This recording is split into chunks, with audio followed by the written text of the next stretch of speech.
So the first step in separating your Musa Basjoo banana is to separate the space and make space for your spade to or shovel to reach the root. So here I'm just removing or raking some of the grass that I have and then giving it in a space. Starting with the front side, just go directly down until you actually feel your shovels move straight in. Make sure you include as much of roots as possible so that the new pup is successful when you transplant it.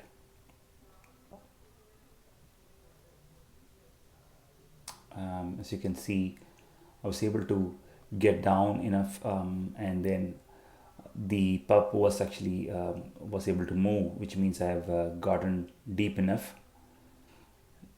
So now the most important thing is to separate the pup from the corm. So you need to bring your spade in between the mother plant. In this case, there are multiple plants.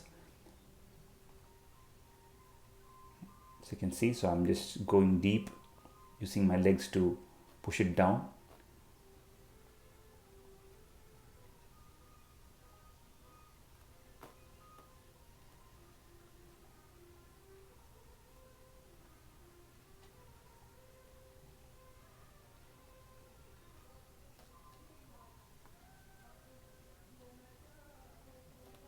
Yep.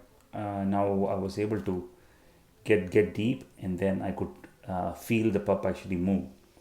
So this allowed me to separate it with enough roots with it. So now I go into front, lift it up, and I was able to make sure that it is able to move. And now I've lifted it.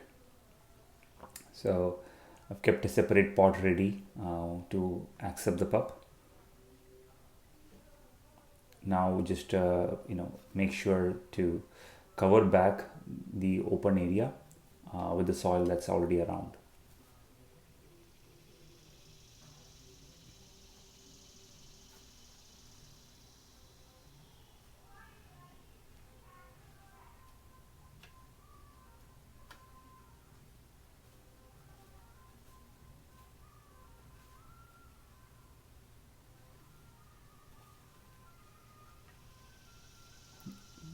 Make sure you fully close the area from where you've retrieved the pup. As you can see, this plant has been in ground since March, so it's considerably tall in size. The reason why they probably could have done better is because they were all attached to the same corm that I from the mother plant that I got last year. So what I'm doing right now is trying to make sure that the roots are free. So next step is I will you've got healthy roots, so that is going to be important for the success of the plant to survive on its own.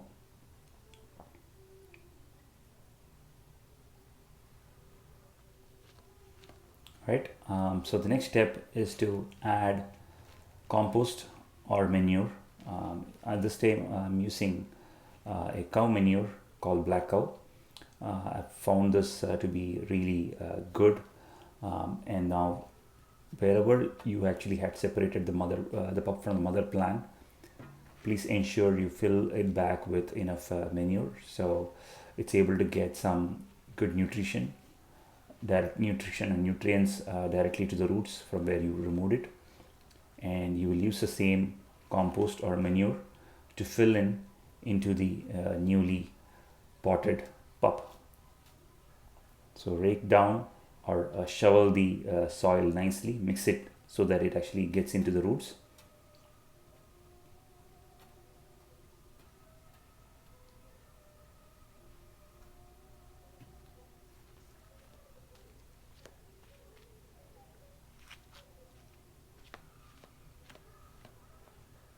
So here I bring the pup in the pot. So I'm just going to keep it aside, fill it with some compost, and then add some more once I keep the pup back. so that the roots stay almost towards the middle part of the pot. So fill it with enough compost or manure. Here I'm not using regular soil, I'm only using the soil that came with the pup, and then rest is going to be the compost or the manure, cow manure, that I'm filling here.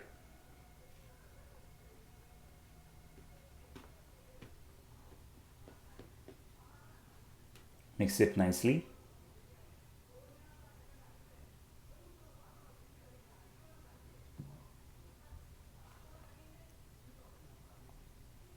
So make space for the new pup's roots. Keep it in the center. And now we are ready to fill it back with compost.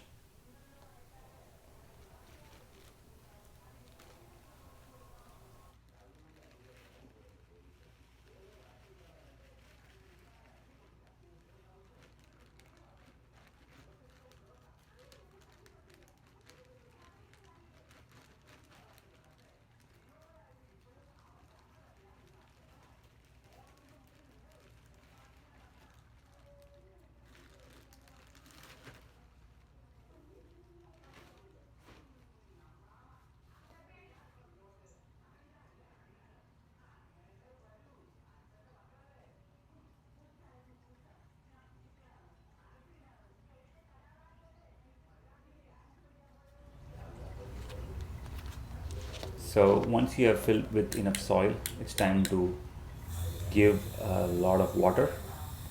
So make sure to completely wet the soil that you've currently added with enough water so that it remains moist. Given the roots were separated from the main plant, it will be good to give them a lot of moisture so that the tree can now focus on healing as well as growing new roots.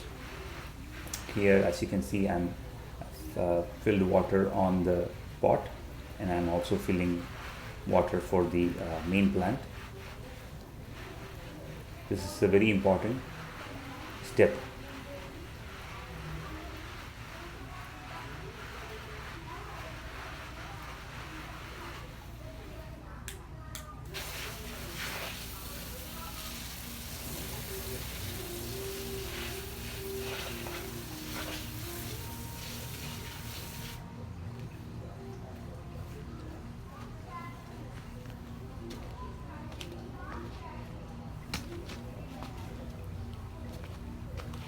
So once you watered the pup as well as the plant, it is time to now store this in a cool or a shade place. This I'm shooting this in the month of July, so I need to make sure that it doesn't get dry out due to the extreme heat that we have in I'm on a zone 7B in Georgia. So what I'm going to do now is I'm going to remove some of the long leaves and make sure that the plant now focuses on the roots. So the root development is important, so I've cut down the leaves and I've only kept one or few of them. So now I'll keep it in shade and I'll show you progress in a month. Thank you.